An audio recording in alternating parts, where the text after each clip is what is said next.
التونسي يخرج من أزمة حتى يتعثر بأزمة أخرى. يبدو أن غصرات التونسيين المادية لن تنتهي. كثرة الأزمات شكلت اختناقاً مرورياً في حياة التونسيين. نام التونسيون أصحاب القروض هذا الأسبوع واستيقظوا على غصرة جديدة. وجد أصحاب القروض أنفسهم يتحملون قيمة أكبر من الاقتطاع الشهري بعد أن رفع البنك المركزي في الفائدة المديرية التيمام.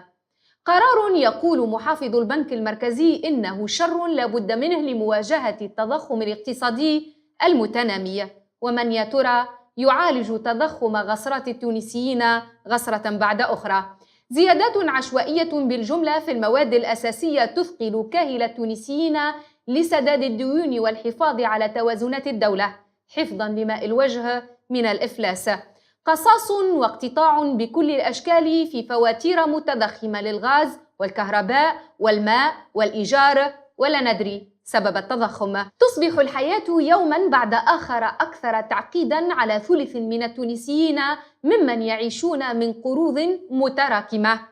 ضغوط داخلية وإكراهات خارجية تعمق معضلة التنمية وتؤخر الإصلاحات الجبائية الضرورية، والنتيجة اهتراء المقدرة الشرائية للمستهلك التونسي. أما بعض القطط السمينة ففي مأمن بأموالها التي هربتها للجنان الضريبية أو بعلاقاتها التي تقيها شر الفيسك.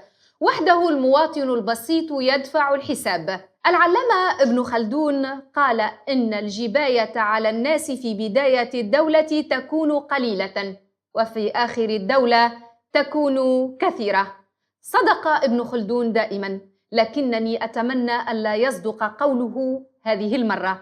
موضوعنا في برنامج في الموعد لهذا الأسبوع: التهرب الضريبي.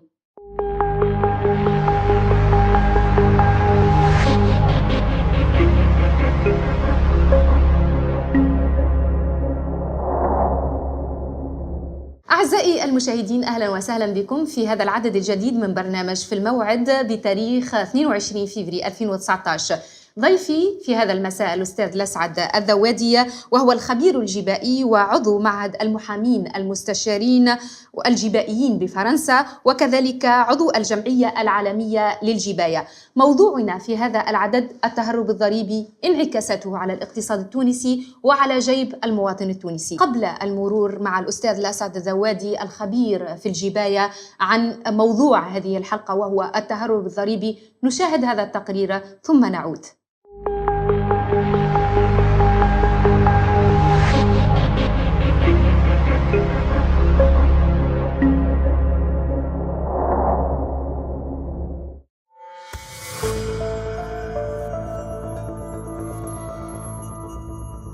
يشمل النظام الجبائي التونسي نوعين من الضرائب: ضرائب مباشرة توظف على دخل الأشخاص الطبيعيين والشركات، ضرائب غير مباشرة منها الأداء على القيمة المضافة والمعالم الديوانية ومعالم التسجيل والطابع الجبائي. يصنف النظام الجبائي التونسي ضمن الأنظمة الجبائية الحديثة، إلا أنه ما زال يعاني من نقائص تكرس غياب العدالة الجبائية والتهرب الضريبي. قدرت العائدات الجبائية في قانون مالية 19 و2000 بنسبة 66.27%. تمثل الأداءات المباشرة على الدخل للأجراء والموظفين نسبة 69.7%. الأداءات بالنسبة للشركات بلغت 30.3% بالنسبة للشركات عموما، أي بزيادة قدرت ب5.8% على الشركات البترولية و2% على الشركات غير البترولية مقارنة بسنة 18 و2000. قانون مالية 19 و2000 جاء بإجراءات جبائية أثارت جدالا واسعا: إرجاء إخضاع بعض الشركات لنسبة 35% إلى سنة 20 و2000، سيما منها شركات الصناعات الاستخراجية والمؤسسات المالية والمساحات التجارية الكبرى. رفع السر المهني ضمن الفصل 34 من قانون مالية 19 و2000. تعاني البلاد التونسية من نسبة تهرب ضريبي مرتفعة بلغت 50% من جملة المداخيل الجبائية، ما جعل دول الاتحاد الأوروبي تجمع على أن تونس ملاذ جبائي ضمن قائمة سوداء تضمنت 17 دولة، منها الإمارات العربية المتحدة والبحرين وكوريا الجنوبية وبنما وناميبيا وغيرها من البلدان.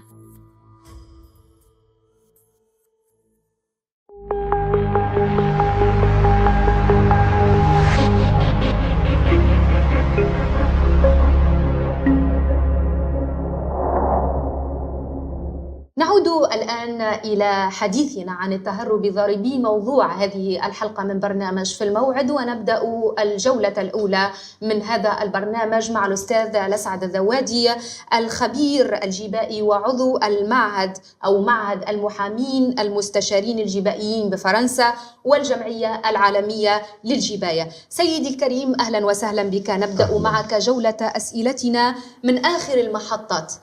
اليوم البنك المركزي يقر الزيادة في الفائدة المديرية ب100 نقطة، قرار قسم ظهر ثلث التونسيين من المقترضين لدى البنوك التونسية.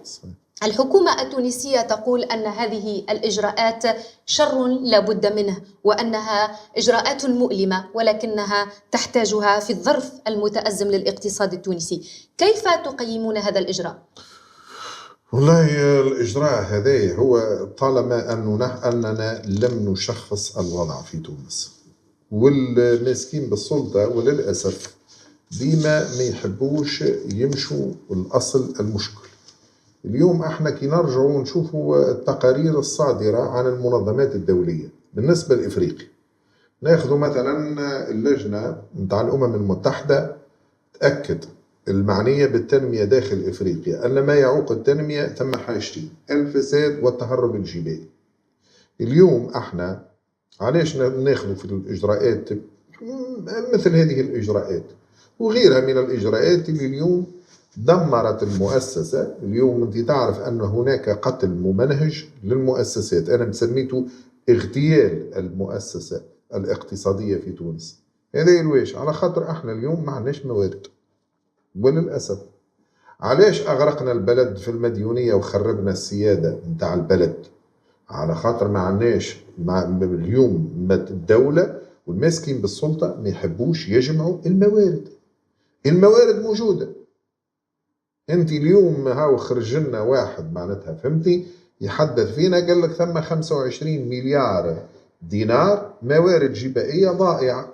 توا انت هذا السيد هذا اللي خارج فهمتي السردوك هذا اللي خارج في وسائل الاعلام ويعطي فينا في معلومه كما هذه، اعطاناش شكون وراء التهرب الجبائي اللي يقدر بعشرات مليارات الدينارات؟ معناتها شكون المسؤول على هذا؟ من هو المسؤول؟ المسؤول على هذا اليوم الماسكين بالسلطه، المسؤول على هذا الناس اللي عندهم التشريع، السلطة التشريعية. اليوم مثلا التهرب الجبائي مكرس بمقتضى القانون. انت وقت اللي ناخذوا احنا سقوط حق الدولة بمرور الزمن، انت تعرف في امريكا ان وقت اللي شخص يتهرب من دفع الضريبة حق الدولة لا يسقط بمرور الزمن. احنا اليوم يسقط بعد 4 سنين او يسقط بعد 10 سنين ولا يسقط بعد 15 سنة. فالتشريع بيدو وطالبنا احنا بتحويل الاحكام المتعلقه بسقوط حق الخزينه بمرور الزمن، ما حبوش. اليوم الضمان الاجتماعي ما يحدثوا فينا نحن اليوم على مشكله الصناديق الاجتماعيه. اليوم في بالك حق الصناديق الاجتماعيه يسقط بعد 3 سنوات؟ هل يعقل هذا؟ اخيرا راسلنا عن طريق النواب وزير الشؤون الاجتماعيه، يا سيدي برا بدل القانون، بدل القوانين، وعليش يسقط حق الصناديق الاجتماعية؟ من أجل تسهيل سداد الديون والضرائب، هذا في إطار سياسة إصلاح جبائية من أجل ربما إنقاذ ما يجب إنقاذه في الاقتصاد. هاول أنت اليوم مثلا آلية سقوط الحق بمرور الزمن تتنحى. علاش؟ لأنه إذا كان شخص ما دفعش ونحن نعاونوه أنه بعد 4 سنوات ولا 10 سنوات يسقط حق الدولة، هذا مش يشكل من أشكال تبييض الجرائم الجبائية؟ هذا ما فيهش خرق لمبدأ المساواة بين المواطنين؟ تعرف اللي اليوم في المنتدى الاجتماعي العالمي عملوا ميثاق الحق في العدالة، الميثاق الدولي للحق في العدالة الجبائية. إيش حطوا فيه؟ حطوا قالوا هيك السيد المتهرب الاجتماعي أو الجبائي يعتبر سارق ومتحيل. علاش؟ لأنه تحيل على كل مواطن اللي قام بالواجب الجبائي بتاعه. نحن اليوم في تونس وللأسف أن الأغلبية لا تقوم بواجبها الجبائي. اليوم ثم ملايين من مواطنين لا يدفعون الضريبة، ولكن هناك كل الأجراء الذين يدفعون الضريبة وتقتطع من أجورهم كل شهر الضريبة. يعطيك الصحة، ذاك بالخصم من المورد. أنت اليوم تحب تجمع الموارد، تحب تخرج من المديونية، أعطيناك الحل، والحل بسيط. ما هو الحل؟ وطبق في بلدان أوروبا الشرقية لما خرجت من عباءة الاتحاد الأوروبي، الاتحاد السوفيتي. وقت اللي خرجت من عباءة الاتحاد السوفيتي وجدت عندها مشكلة متاع موارد، شنو عملت؟ قالوا راهو أي مواطن ما يثبتش أنه قام بواجبه الجبائي لا ينتفع بالمرافق العمومية، ما فيها حد شيء. جيت انت تحب تنتفع بمرفق عمومي، خدمه عموميه، ما تثبتش سلامه وضعيتك الجبائيه لا تنتفع بها، ما فيها حد شيء. هذه تعرف ايش تعمل لك؟ هذه الفكره هذه تعطيك مئات الاف المراقبين. اليوم مناش تشكي الاداره تقول لك ما عندي 2000 مراقب فقط، ما نجمش نراقب الكم الهائل من المؤسسات والمواطنين. هي يا سيدي هاني انا باش نجيب لك مئات الاف المراقبين، لانه الموظفين العموميين اللي يخدموا في مرفق عمومي غدوه ما يمتعوك بالخدمه الا ما تثبت انك قمت بواجبك الجبائي. وهكاك نضبطوا كل الناس المطالبين قانونا بدفع الاداء. اليوم واتحدى الماسكين بالسلطه، اتحداهم جميعا باش يعطوني عدد الناس المطالبين قانونا بدفع الاداء لا يملكون هذا الرقم، وأتحداهم. نعم، هو في الحقيقة هناك أزمة إحصائيات في تونس، ولكن دعنا نكون إيجابيين. النظام الجبائي في تونس يعد من الأنظمة الحديثة، وهناك العديد من الإصلاحات التي تجسمت في مجلة الأداء على القيمة المضافة، مجلة الضريبة على دخل الأشخاص الطبيعيين والضريبة على الشركات، مجلة معاليم التسجيل والطابع الجبائي، مجلة تشجيع الاستثمارات، مجلة الجباية المحلية، العديد من المجلات، مجلة الحقوق والإجراءات الجبائية. كل هذه أنظمة حديثة حاولت من خلالها الدولة التونسية أن تقوم بالإصلاح الجبائي حتى تجابه التهرب الضريبي. ألا تعد هذه إجراءات إيجابية في إيجاد الحل في اتجاه إيجاد الحل؟ أنت تو تحكي على الإصلاح الجبائي، والإصلاح الجبائي بدأ من سنة 88 لما تم إصدار مجلة الأداء على القيمة المضافة. نعم. لكن احنا من 88 إلى حد هذه اللحظة ونحن نسمع بالإصلاح الجبائي وهو أكذوبة كبرى. أنت ذكرت مسألة، خلينا نصحح لك المفاهيم. أنت حكيت على نظام جبائي عصري. راهو النظام الجبائي العصري والحديث وكذا راهو يلزم يكون عادل، يلزم يكون مبسط، ويلزم يكون قليل التغيرات. انت اليوم المستثمرين علاش ولوا هاربين من تونس؟ لانهم لا يشعرون بالسلامه القانونيه والجبائيه، ما يعرفوش شنو باش يتطبق عليهم في العام اللي هما فيه، ما يعرفوش شنو المشرع باش يطلع لهم بطلعه في ديسمبر. معناتها اليوم ولوا يعيشوا في معناتها محيط اللي هو متعفن، وبالتالي اليوم النظام الجبائي هو نظام غير عادل في تونس. النظام الجبائي هو اليوم مبني على السلب والنهب، وهذه العبارات راهو يستعملها المجلس الدستوري بفرنسا وقت اللي قرر باش يسقط أحكام جاء بها المشرع وهي أحكام مخالفة للدستور. ما دليلك على هذا الفساد أستاذ لسعد الذوادي الخبير في الجباية؟ الفساد كلمة كبيرة تحتاج إلى حجج دامغة على أن هناك فساد. فيما يتمثل الفساد في تونس؟ هاني جايك توا أنا حبيت نعطيك الساعة هالنظام هذا الجبائي، هل أنه هو نظام عصري وإلا نظام متخلف؟ النظام الجبائي في تونس هو نظام متخلف، خاطر كان جاء نظام عادل راهو قلنا نحن هذا راهو عصري، كان جاو العباد الكل يدفعوا الضريبة وحسب القدرة على المساهمة.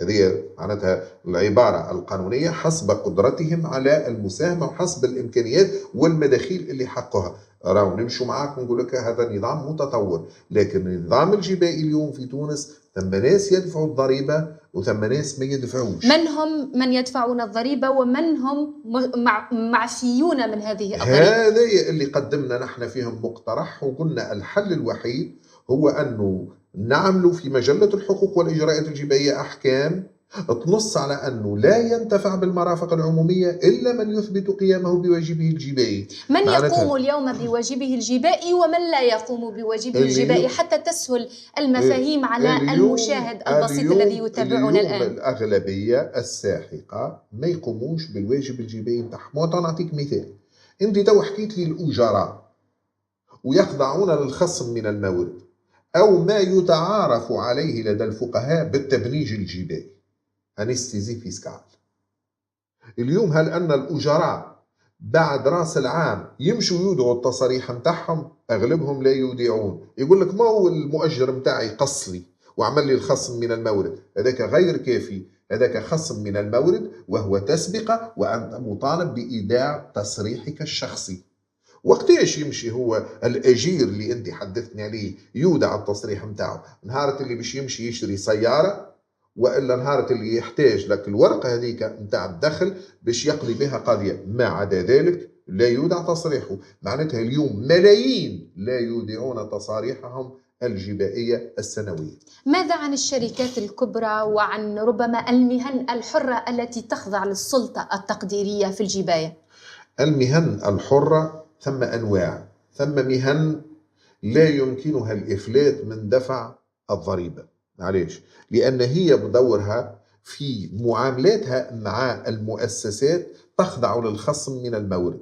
أما المهن الحرة اللي هي لا تتعامل مع المؤسسات فعندها الإمكانية باش تتهرب من دفع الضريبة. نعطيك مثال، مثلا إذا كان فيه طبيب والطبيب هذا لا يتعامل، معناتها يتعامل مع ناس اللي هما لا يحتاجوا لصندوق التأمين على المرض ولا غيره.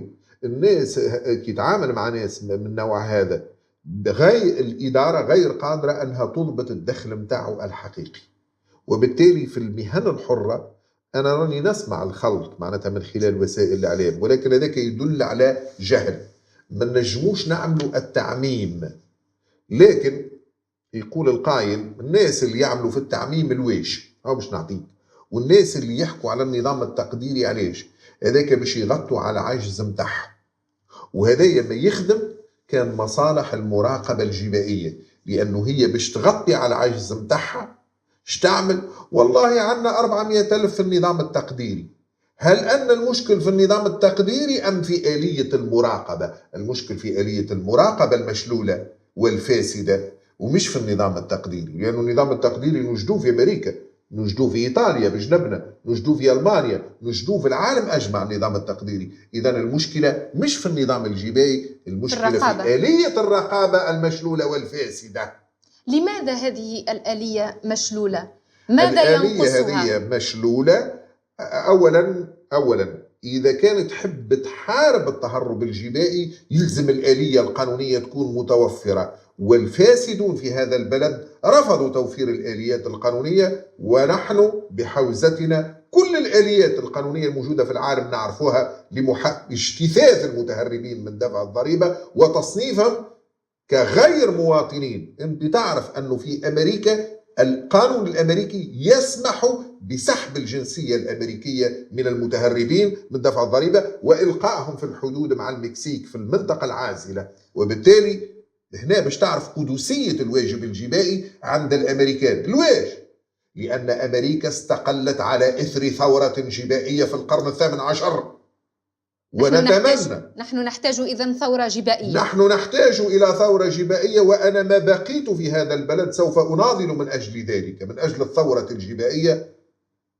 في كلمتين عايش مبادئ هذه الثورة في كلمتين أستاذ لسعد الذوادي وبإيجاز. الثورة الجبائية هو أن لا تدفع الضريبة إلا على أساس ميثاق جبائي، والميثاق يتضمن جملة من المبادئ والقيم التي وجب أن لا تحيد عنها السلطة، وإذا حادت عليها السلطة من ذلك العدل الجبائي، من ذلك مكافحة الفساد، من ذلك مكافحة التهرب الجبائي، من ذلك حق النفاذ للمعلومة، إلى غير ذلك، جملة من المبادئ والقيم إذا تحيد عليهم السلطة وجب عدم دفع الضريبة. طيب، السلطة اليوم لديها المجلس الوطني للجباية الذي تم إحداثه سنة 2002 بموجب الفصل الرابع من مجلة الحقوق والإجراءات الجبائية، وبغاية تقييم النظام الجبائي ومدى ملائمته مع بالضبط. الأهداف المرسومة بالضبط. للمالية العمومية وتحقيق النجاعة الاقتصادية والعدالة الجبائية. يعطيك الصح. سيدي الكريم، ما دام لدينا مجلس بهذه الأهمية، لماذا تصل تونس اليوم إلى حجم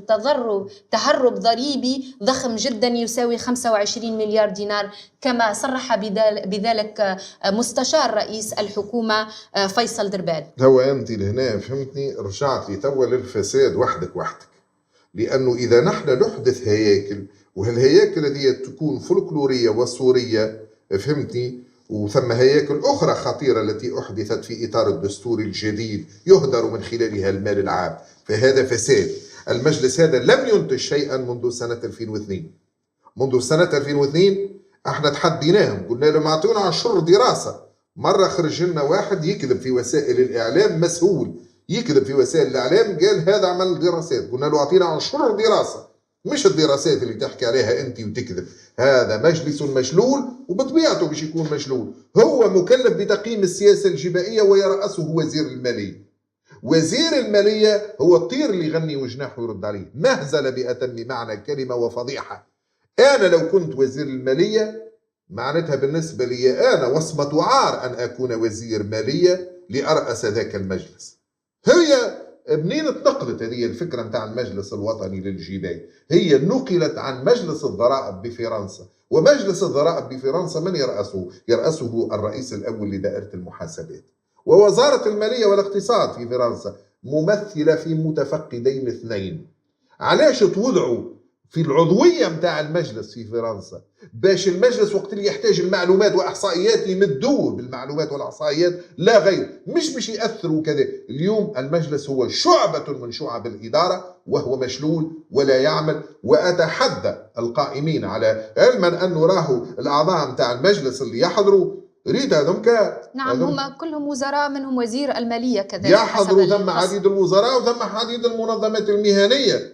وبصراحة معناتها مهزلة أنه الناس يقبلوا باش يحضروا في مثل تلك المجالس. أنا وقت اللي كنت مسمي بقرار من وزير المالية كعضو بذاك المجلس فوضت من يمثلني، يعني لأنه قلت لهم ما نحضرش أنا في الجلسات الفولكلورية اللي معناتها فهمني يحضروا الجماعة باش يشربوا شوية قهوة ويشربوا شوية ماء. وللأسف لماذا لا تحضر وتكون فاعل من داخل المجلس أستاذ سعد المجلس مشلول، المجلس مشلول ومسيطر عليه وزير المالية ولا يعمل. وأنا ما نجمش نكون شاهد زور في مثل تلك البؤر متاع الفساد، بؤرة فساد. واليوم ذاك مقيد على المواطنين. هو المهزلة فين؟ أنه مقيد على المواطنين. أنا قدمت مقترح سنة 2012 باش على الأقل يستانسوا بالتجربة متاع مجلس. نعطيك معلومة، سنة 2005 تم التوسيع في مهام مجلس الضرائب بفرنسا، ولت التسمية متاعه مجلس الاقتطاعات الوجوبية. ما عادش يهتم بالجباية فقط، يهتم بكل الاقتطاعات الوجوبية. للأسف أنه نحن نتخلف وقت الناس فهمتي تتطور. نعم. الأستاذ لسعد الذوادي الخبير في الجباية، طالبتم بتحوير التشريع المتعلق بشركات التجارة الدولية الذي أصبح حسب رأيكم وسيلة ناجعة وفعالة في مجال تبييض الأموال كما تسمون ذلك والتغطية على الجرائم. ماذا تقصدون بذلك؟ هو في الحقيقة لما حال التقرير إن شاء الله نهار فهمتي نتطرقوا له، التقرير متاع البنك المركزي اللي صدر في أوت 2017 والمتعلق بتقييم معناتها المخاطر تبييض الأموال في تونس، اتطرق لشركات التجارة الدولية. لكن أنا اتطرقت لها من عام معناتها من قبل 14 جانفي. المشكلة دي اتطرقت له، ونعرف معناتها أنه ثم ناس وبالأخص أجانب ما يصدروا حتى شيء من تونس. احنا سنة 88 وقت اللي عملنا القانون 110 المتعلق بالشركات الواش باش ننمو صادراتنا من المنتوجات التونسية. خي تو الناس ما يفهموش، احنا عملنا القانون هذا واعطينا امتيازات باش ننمو صادراتنا من المنتوجات التونسية. يا اخي جات ناس اجانب وكذا وتوانسه وعملوا به عمليات تحيل معناتها كبرى نتاع تبييض اموال وغير ذلك. انت في بالك اللي ثم 54 شركه نتاع تجاره دوليه كونوها توانسه، ايش عملت هذه كبتت الخزينه ما يقارب 3000 مليار، والقضيه الان معروضه امام القضاء. هذوما 54 شركه عملوهم توانسه متحيلين، مصدره كليا، لا تصدر شيئا، تقتني البضائع دون دفع المعاليم والاداءات المحليه، ومن بعد تبيعها في السوق المحليه وتجيب وثائق انها صدرتها الى ليبيا. من وراء هؤلاء؟ من وراء هؤلاء متحيلين توانسه، وانا احمل وزير الماليه راسا مسؤوليه ذلك. انا لا يهمني المتحيلون، انا اللي يهمني انه المساله هذه تطرقت لها قبل 14 جانفي، مش توا وقت اللي تشدد. انا تطرقت وعندي الاثباتات والوثائق متاعي والمقالات متاعي موجوده في الارشيف، ويجب تحميل كل المسؤولين الاداريين هم اللي يلزمهم يتحاكموا قبل المتحيلين. نعم، قلتم أن هناك أجانب بعثوا شركات مصدرة كليا لدى وكالة النهوض بالاستثمارات، وهذه الاستثمارات لا تشغل يدا عاملة طبعا. وتحدثتم هنا عن وجود تقرير للاتحاد الأوروبي يفيد أن هناك 22 ألف شركة أجنبية مستقرة في تونس ولا تملك أي موظف ولا تخضع للضريبة على الشركات. ثم عشرات. ما دليلكم على هذا؟ ثم عشرات. هذه أنا جبت لك عين، هذا الرائد الرسمي، هذا مش كلامي أنا. ثم عشرات آلاف الشركات هذوما، وأنا من سنة 2002 وأنا نضرب عليهم الشركات هذوما ونفضح فيهم 500 يورو. هذا متحيل فهمتني تونسي، هذا متحيل تونسي، هذا متحيل أجنبي اسمه أنجيلو فهمتي 500 يورو، هذوما كلهم فهمتي ب 500 يورو. هذه كلها شركات بعثت في تونس بقدر 500 يورو فقط. هذوما جاك إيمكولو هذايا متكون، وهذا رد بالك جديد، هذا سنة 2013 تو معناتها ما يقولوش من عهد بن علي. هذايا فاليريو سيمونيتي، هذايا كيف سنة 2013. هذايا كيف أيضا أجنبي اسمه ماركو فهمتني، هاوكا ماركو. هذه كلها شركات طيب متحيلة. من حق الأجانب أن يبعثوا شركات في تونس، يعني هذا نظام معمول في كل العالم. يعني أنا مستثمر ب 500 يورو، وشنو النشاط متاعه؟ مركز متخصص في الدراسات ومساعدة المستثمرين وجميع الأنشطة المماثلة. ترشنوا معناتها مساعدة المستثمرين أنت؟ ترشنوا معناتها هذا متحيل ومنتحل لصفة مستشار جبائي ومحامي ومحاسب وكل شيء. هذه مشكلتنا نحن مع الشركات هذه، شركات متحيلة وما عندها حتى نشاط. هذا كيف مركز متخصص في الدراسات. يعني تتهمون كل هذه الشركات بتبييض الأموال في تونس؟ طبعا 22 ألف شركة تبيض الأموال في تونس. هذه باش نعطيك الشركات هذه ايش تعمل. الشركات هذه تبيع الفواتير السورية. الشركات هذه أصحابها مش موجودين هنا في تونس، يمارسوا في التحيل حتى على البلدان متاعهم، يبيعوا الفاتورات. تحب تشتري انت فاتورة هو ايطالي، ما هو الشركة موجودة هنا في تونس. نعم. تم توطينها الشركة هذه تسمى ما عندوش حتى مقر في بالك ولا ترش يعمل هو. وهنا مشكلتنا احنا مع اللجنة التونسية للتحاليل المالية، عاو من خلاله يا محافظ البنك المركزي يا رئيس اللجنة التونسية للتحاليل المالية، عاو تو نبعث لك رسالة انا في الشركات هذوما راهم يتم التوطين متاعهم دوميسيلياسيون دونتربريز، يتم التوطين متاعهم في مكاتب مشبوهة. امشوا المكاتب المشبوهة هذه اجبدوها الكل، وراهو في بعض المكاتب متاع الاستشارات القانونية. انا نعرف مستشارة قانونية عندها مئات الشركات وكانت محمية من بن علي وهي نافذة الى حد الان. امشوا هذوما اجبدوهم، راهو ما عندهم حتى مقر، ما عندهم حتى وجود، ما يشغلوش يد عاملة تونسية. ومن المفروض هذا ما أهمله تقريركم لسنة 2017، هذا ما أهمله تقريركم لسنة 2017. تجبدوا الشركات هذوما، القائمة متاعها موجودة في وكالة النهوض بالصناعة والتجديد، تاخذوا القائمة متاع الشركات المشبوهة في مركز النهوض بالصادرات، لا نهوض ولا حد شيء. إذا حدوك على النهوض فاعلم أنه خراب فهمني. تجبدوهم هذوما الكل، وتجبدوا المكاتب اللي موطنين فيها المؤسسات الملفات متاع الشركات المشبوهة المتحيلة هذه، اجبدوهم هذوما وأنا نقدم لكم مساعدة مجانا. أستاذ لسعد الذوادي، من يحمي هذه الشركات الوهمية في تونس؟ والله ثم المتمعشين منها، على خاطر وقت اللي تجي توجد العرائض نتاعي مشات لكل الوزراء سنة 2002 و2003 و2004 و2005 و2006 و2007 و2010 و2010 في نوفمبر عندي مراسلة تونا بعت لك نسخة منها أودعتها لدى وزير التشغيل، لأنه في المتحيلين هذوما أنا ما ضبطتش كان المتحيلين هذوما، ثم متحيلين من نوع آخر اللي يجيبوا الخردة من إيطاليا ويركزوها بصفة صورية في مناطق التنمية الجهوية ويعطوا رشاوى يقيموها بالمليارات وياخذوا المنح المالية. هذا شكل آخر من أشكال التحيل الجبائي. نعم. وهذا هام جدا. وردوا بالكم الكلام متاعي أثبتته دائرة المحاسبات من خلال تقريرها لسنة 2014 المتعلق بوكالة النهوض بالصناعة والتجهيز، حيث أثبتت أن 3% فقط من التصاريح المودعة لدى وكالة النهوض بالصناعة، 3% بركة من المشاريع تدخل حيز النشاط، البقية ما ثماش، 97% ما ثماش. سيد لسعد الذوادي الخبير في الجباية، رئيس الحكومة يوسف الشاهد أعلن حربا على الفساد منذ سنة 2016 إثر توليه رئاسة الحكومة.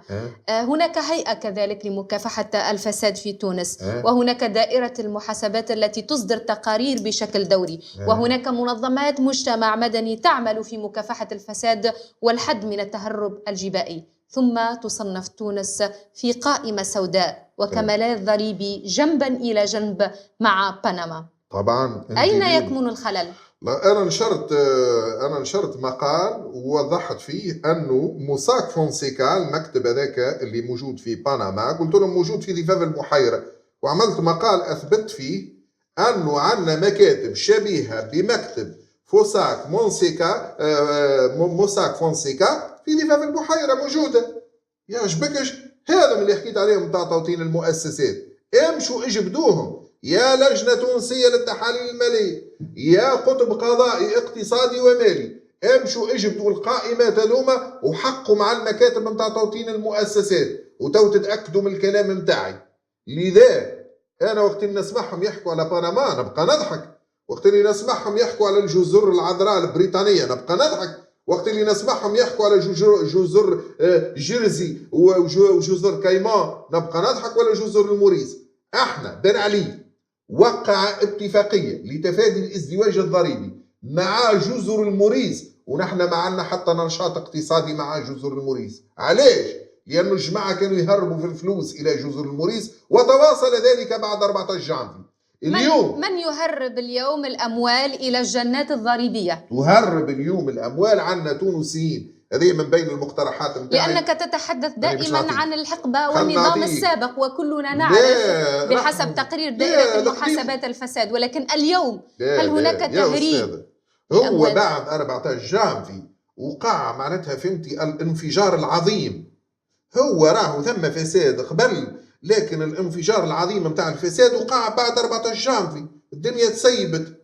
اليوم ثم توانسة قلنا لهم يا ماسكين بالسلطة، راهو ثم توانسة عندهم شركات في الجنات الضريبية وفي المناطق الحرة، وراهو يدخلوا ويبعثوا في فاتورات مضروبة يخرجوا بها في الأموال من تونس، وراهو يشروا في الخردة. اذكر لي أسماء ربما معروفة. تبعني ما نجمش أنا نسمي حتى واحد. علاش؟ لأن المعلومات اليوم هذه اللي كان يعطونا احنا المعلومات من البنك المركزي تو نخرج لك كل شيء. اليوم البنك المركزي إذن فهي تكهنات. اليوم لا مش تكهنات، أمور صحيحة. أنا عمري ما نهار حكيت على موضوع حكيت عليه قبل ما يحكي فيه حتى واحد وخرج غلط. ديما اسأل حتى الناس اللي يعرفوني، أنا ديما سباق في الأمور هذه. أنا نحكي على الأمور هذه قبل ما يحكوا عليها العباد، قبل 14 جرام. ليس المهم أن تكون سباقا، ولكن المهم أن يكون لديك من الحجج والأدلة أنا عندي توانسة عندهم اليوم عندي توانسة عندهم شركات موجودين في جزر الموريس، وكنت حبيت نعطيك بعض الأسماء. وعندي توانسة عندهم شركات في الجزر العذراء البريطانية، عندهم شركات في جيرزي، وهذه المعلومات عندي من سنة 2002. من أعطيني يعني بعض الأسماء ربما من الفاعلين في المجال السياسي. وعندنا في السيشيل، وراو التوانسة هذوما عاملين شركات يجمعوا في الأموال المشبوهة ويدخلوها لتونس، يغسلوها في إطار استثمارات ويشاركوا بها في رأس مال شركات تونسية. حلوا لنا، اعطونا أستاذ المعلومات، لسعد نعطيكم الذوادي، كل شيء. من السهل جدا أن نتحدث، ولكن من الصعب دائما لا. أن يكون لدينا الحجج. من الأسماء الذي لديك ملفه ولديك حجج دامغة؟ أنا ما نحكي كان على أمور ثابتة. أنا وقت اللي حكيت دائرة المحاسبات، وقت اللي حكيت على العبث بالمنح المتعلقة بما يسمى بالاستثمارات السورية، العباد ما يصدقوش، لكن وقت اللي دائرة المحاسبات استمعت لكلامي وهبطت وراقبت وكالة النهوض بالصناعة والتجديد، أكدت كلامي وأعطت الرقم المخيف أنه 3% فقط من الاستثمارات المصرح بها تدخل حيز النشاط. 97% حلوش تحقيق على 97%، ولا واحد تكلم حلوش تحقيق على 97%. وبعثنا الملف للقطب القضائي، حتى واحد ما تكلم على 97%. شهدوما اللي أودوا تصاريح وينهم؟ اليوم مش نعطيك معلومة، لكن تاخذ الاستثمارات المصرح بها في مناطق التنمية الجهوية يلزمك تجيب اليد العاملة من إفريقيا. علاش اليوم ثم بطالة؟ على خاطر وقت اللي تمشي لمناطق التنمية الجهوية الاستثمارات هذوما ما توجدهمش. وأخيرا طرحنا السؤال على وزير المالية، والإجابة متاعه كانت إجابة ضحلة وتافهة ومضللة عن طريق نائب في البرلمان. للأسف أنه اليوم الناس هذوما الماسكين بالسلطة يحموا في المتحيلين الجبائيين، يعطلوا في الإصلاحات المؤسسية والتشريعية، ويغرقوا في البلد في المديونية. ما مصلحتهم في ويخربوا ذلك؟ من المرفق العمومي. ما مصلحتهم في ذلك؟ هل تعتبرهم شركاء في هذا الفساد؟ وربما هذا داخل في إطار معناتها منظومة الفساد متاع بن علي تحب تدمر البلد. هذا هو. وانت اليوم شكون اللي شادين اليوم في المجال الجبائي وكذا؟ ما المنظومة متاع بن علي. يا اخي الوزير هذا ايش كان؟ ما هو كان متاع صخر الماطري بالحسن الطرابلسي وبن علي. وزير متاع عيانه ولا متاع المواطن ولا متاع الوطن؟ هذا لا مش متاعنا. طيب، هناك خبراء اقتصاديين ممن يعتبرون أن الاتحاد الأوروبي صنف تونس كملاذ ضريبي نتيجة لانزعاجه ربما من فتح المجال أمام الاستثمار الخارجي، ونعني بذلك أن هناك العديد من الشركات بدل أن تستثمر في أوروبا أصبحت تستثمر في تونس بالنظر إلى إعفائها جبائيا وإلى العديد من الصلاحيات التي يمكن أن تكتسبها.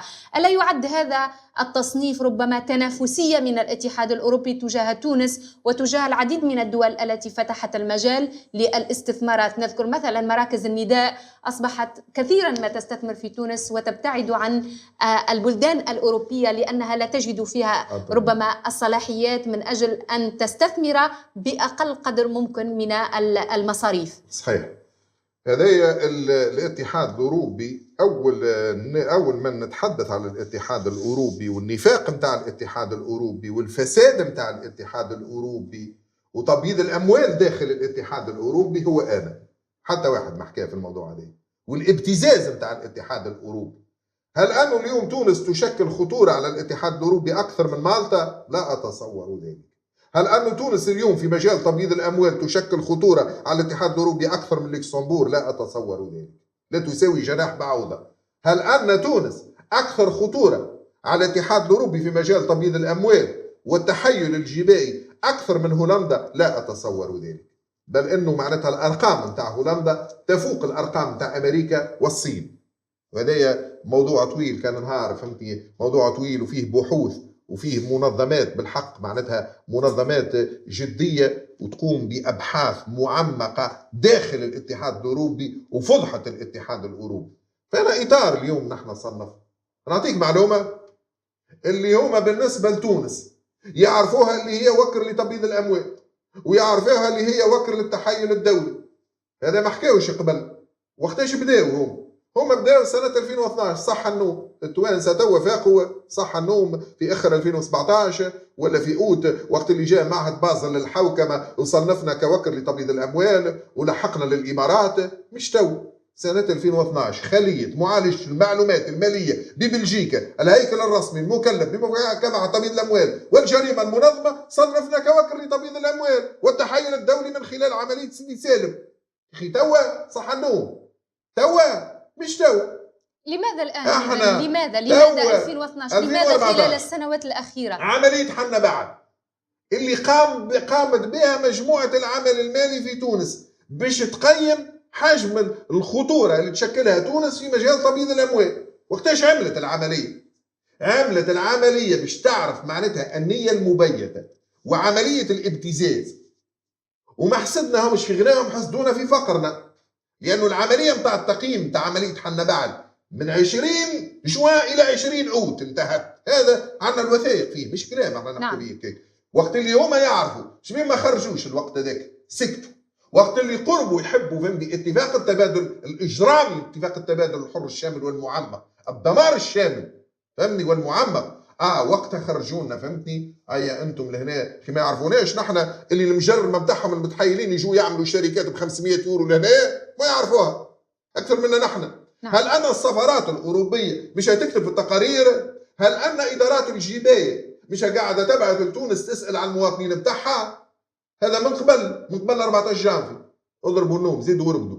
من قبل 14 جانفي ادارات الجبايه في اوروبا، لان السفارات بتاعهم يقروا في المقالات بتاعي انا اللي نكتب فيهم على المتحيلين قبل 14 جانفي. طيب وكانوا يبعثوا التقارير وكانوا يعرفوا كل شيء، ولكن ما خرجوش هذا الكل، خرجوه توا. ما حسدناهمش في غناهم، حسدونا في فقرنا. وطبعا وجدوا ناس عندهم قابليه للعماله، قابليه للخيانه، قابلية لبيع هذا البلد. واضح. شكرا أستاذ لسعد الذوادي الخبير في الجباية. فقط سؤالي الذي أنهي به هذا اللقاء، كثيرا ما تعيبون أنه في تونس لا يوجد مستوى أكاديمي في مجال دراسة الجباية والأهلية العلمية التي يمكن أن تضع في الميزان الاختصاص في مجال الجباية والبحث العلمي في هذا المجال، وهو ما يساهم ربما في التهرب الضريبي.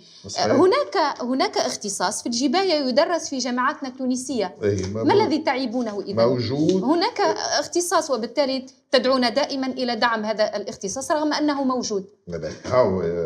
هذه رسالة بعثتها أنا، أودعتها بوزارة التعليم العالي والبحث العلمي، إن شاء الله يكون ثم بحث بالحق. في 13 فبراير 2019 كتبت للوزير حول ضرورة إحداث شهادة ماجستير بحث في الجباية وتطوير البحث العلمي في المادة. علاش؟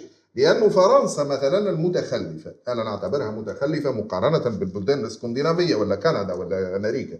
فرنسا المتخلفة ما طورت المنظومة الجبائية متاعها، كان وقت اللي وضعوا أحدثوا الاختصاص الجبائي داخل الجامعات في السبعينات، ولكنه موجود اليوم في تونس ويدرس اختصاص الجباية. في تونس شنو عندنا؟ عندنا شهادات ماجستير مهني، شهادات ماجستير مهني فقط في بعض الجامعات. ونعطيك كلية ريانة للعلوم القانونية ألا يكفي فيها هذا؟ شهادة ماجستير مهني، وهذايا ما يطورش البحث العلمي.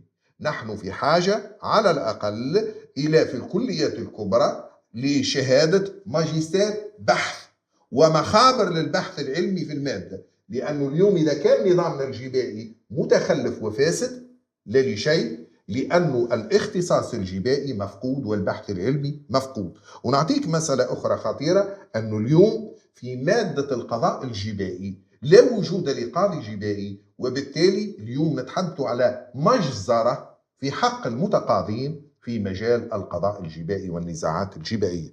هذا خطير جدا. واليوم زاد راهو إذا كان المادة الجبائية نخلوها للناس الكل ونخلوا اليوم السماسرة، انت توا تحكي فهمتي احنا لم نتطرق إلى الفساد الجبائي، لأنه الفساد الجبائي يحتاج إلى حصص، وأنا عندي ما يقارب 100 نقطة تتعلق بالفساد الجبائي.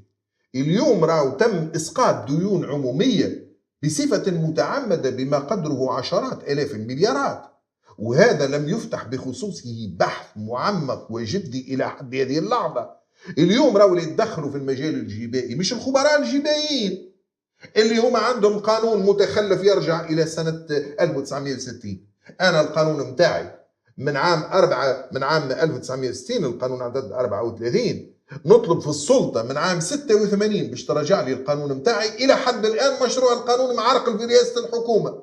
عليه يعني ليس هناك رغبة في أي إصلاح جبائي في تونس إصلاح حسب جبائي. اعتقادكم؟ أنت ما تنجمش تحكي اليوم على إصلاح جبائي وأنت المهنة اللي هي معناتها باش تحافظ، خاطر مش اللي يجي يتدخل في المجال الجبائي. تحكي على المستشار الجبائي ومهنة المستشار الجبائي. أنت اليوم مخلي جحافل من السماسرة والفاسدين والمرتشين يتدخلوا في الملفات الجبائية على مرأى ومسمع الجميع، وتهمش المهنة متاع المستشار الجبائي. وأنت كرئيس حكومة أعلنت الحرب على الفساد، وجيت شديت الملف متاع المستشارين الجبائيين اللي هو جاهز من سنة 94. الوزير اللي عمل أول مشروع قانون توفي، الله يرحمه، سي نوري الزرقاطي، هو أول وزير مالية عمل مشروع قانون متطور لإعادة هيكلة المهنة اللي نظمها بورقيبة سنة 1960 ونقل التشريع من التشريع الأوروبي. اليوم تجي أنت رئيس حكومة